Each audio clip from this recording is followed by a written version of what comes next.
ভারতের ত্রিপুরা রাজ্য থেকে আগরতলা হয়ে ব্রাহ্মণবাড়িয়া জেলার আখাউড়া উপজেলা দিয়ে কিন্তু প্রতিনিয়তই পানি প্রবেশ করছে। এখন আমি এই মুহূর্তে আছি ব্রাহ্মণবাড়িয়া জেলার আখাউড়া উপজেলার যে সীমান্তবর্তী অঞ্চল আছে এই অঞ্চলে আছি এবং যে বিষয়টি আমাদের চোখে পড়ছে পুরো এই অঞ্চলে কিন্তু পানি প্রবাহিত হচ্ছে এবং শুধু আখাউড়া নয়, আখাউড়ার পাশাপাশি কিন্তু এখন ব্রাহ্মণবাড়িয়ার আরও একটি উপজেলা কসবা উপজেলা, এই উপজেলাতে কিন্তু ইতিমধ্যে কিন্তু বিভিন্ন গ্রাম কিন্তু প্লাবিত হয়েছে।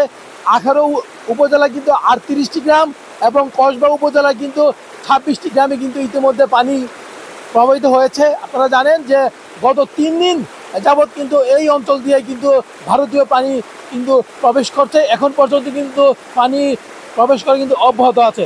আমি যে বিষয়টি বলতে চাই এই হলো ব্রাহ্মণবাড়িয়া জেলার যে আখাউড়া উপজেলা দিয়ে যে ভারতীয় পানি যে প্রবাহিত হচ্ছে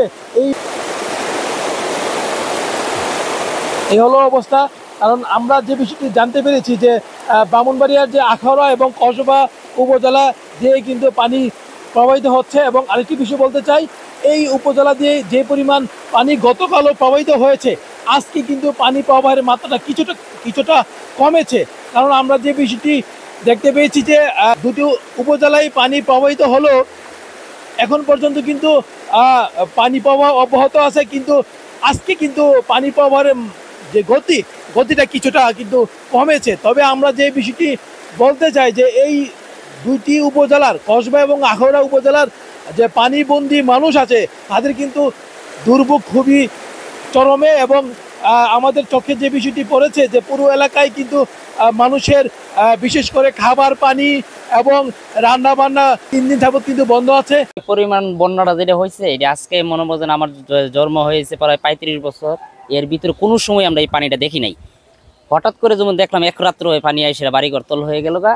অনেক মানুষ মনে করেন রাস্তাঘাটে স্কুলে বা ছাদে বিভিন্ন জায়গায় থান নিচে, অথচ এই এলাকার মানুষ হতভোগ্য হয়ে পড়ে গেছে গা। মানে কাউর ঘরে কোনো চুলা বা গ্যাস তা পাওয়া যাচ্ছে না, হানা দানা। এমনকি এমনও বাচ্চা আছে এই নদীর পানি খাইতেছে, ছোট ছোট বাচ্চা কি করবে? তো আমাদের এই পঞ্জিত কোনো খোঁজ খবর নাই বা কেউ কোনো খবর পাতালো না। আমার বাড়ি হলো মেন বাজার উমদপুর ব্রিজের এখানে। আমি হাঁটতে হাঁটতে পানি ভেঙে এখানে আসছিলাম বলে অনুদান দিতেছে শূন্য, তারা কেউ কিছু আমাকে দেয় নাই। আমরা ফ্যামিলি এখানে 4 জন আছি। 4 জন ফ্যামিলি থেকে ঘরের ভিতরে কোমর সমান পানি ছিল, তার জন্য আমরা সবাই এখান থেকে চলে গেছিলাম। গত 3 দিন হয়েছে চলে গেছে, আবার আজকে আমি আসছি। পানি কি পাবো? পানি যেভাবে ঘরে ছিল, অনেক পানি ছিল, আঁঠু সমান পানি, ঘরে কিছু রাখার মতন কোনো যোগ্য নাই, সবগুলা খাটের উপরে রাখছি। আজকে তিন দিন ধরেই তো পানিতে আমরা বন্দি, বুঝছেন নি। তারপরে যে পানিগুলো আছে বাচ্চা কাচ্চা নিয়ে দূষিত, খাবার পানি নাই, মানে অনেক কষ্ট, রান্না বান্নাও কষ্ট। টিউবওয়েল তো পানি নিচে 3 দিন যাবত, কিন্তু খাবারের পানি নাই, দূষিত পানি সব।